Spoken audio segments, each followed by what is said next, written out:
The reason why I'm running for this seat in District 2 is because I saw the need. My family has been in that district over 80 years, and I've watched the district for so many years. I've saw so many councilwomen/men, and I never saw a tremendous change. However, there was one city councilwoman by the name of Sandy Sheedy, and she did offer services as far as facial structures on businesses, and I was one of them. I had a business called Alicia's Copies, and I was on the news. I don't feel like anyone has really addressed the needs.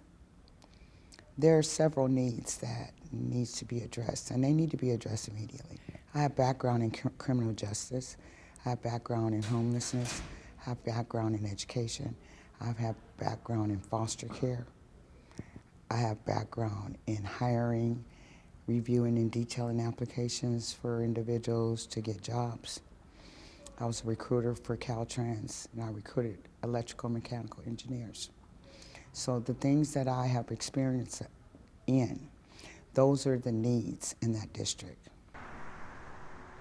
Because I'm honest, and the reason why they don't trust them is because there's been so many misappropriating of funding, and there's been so many promises and they've never fulfilled them. So I feel like there needs to be somebody that you can trust, that has integrity, that cares about the community, and my heart is in it. My heart is in it, especially for the homeless. I have a business called Get Started Enterprises, and it's a room and board. And I've been housing people for years, especially homeless. I pick people off the streets in the middle of the night with no money because my heart was in it. And I wait for their money to come because my heart's in it, and I don't want them in the streets. However, there are rules involved, and you have to take each individual and address their issues. So when I take an individual, I talk to them and I ask them questions, and I want to know what your problems are, and do you do drugs? Are you an alcoholic? Do you have mental health issues?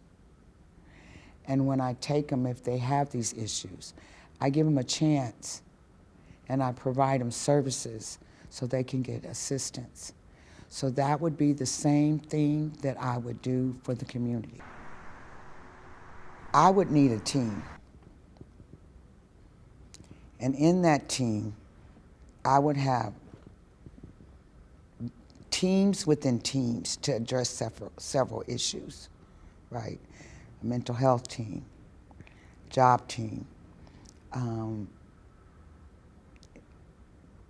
you know, what's their background? How come you can't get a place? How come you can't get a job? So there will be several questions asked to the individuals so that they can be placed properly. And then if I'm able to, or when I'm able to place them, there will be wraparound services involved. This is not going to be a place that you're going to stay. It's going to be a place that you're going to stay to get these services and then move on. We're not going to take care of you. We're going to help you. And then we're going to get the next batch. So it's going to be a revolving door. You come in, you go out. And when you go out with your mental health issues resolved, with your job status, your credit, your background. And these are the factors behind homelessness. These are some of them. There's also drug issues. So when people look at the homeless, they think they're all on drugs. No, they're not. I've walked the homeless track for years. I've walked the homeless places for years. I've been to Camp Resolution and spoke with people individually and asked them their issues. Some of them, it's going to be hard to trust them because they have no supervision. So they get to do what they want to do. You don't get to do what you want to do. You get to do what we ask you, what we have to offer you, and we'd like you to go ahead and move on.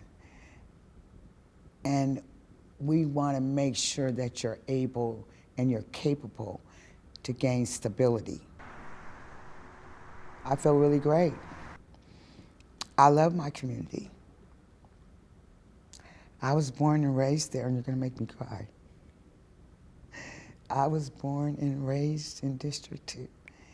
And my mother was an immigrant, and she was came here from Mexico, her family. And then they came to they went to Texas, came to California. And my dad was raised in Texas, and he came from a slave family.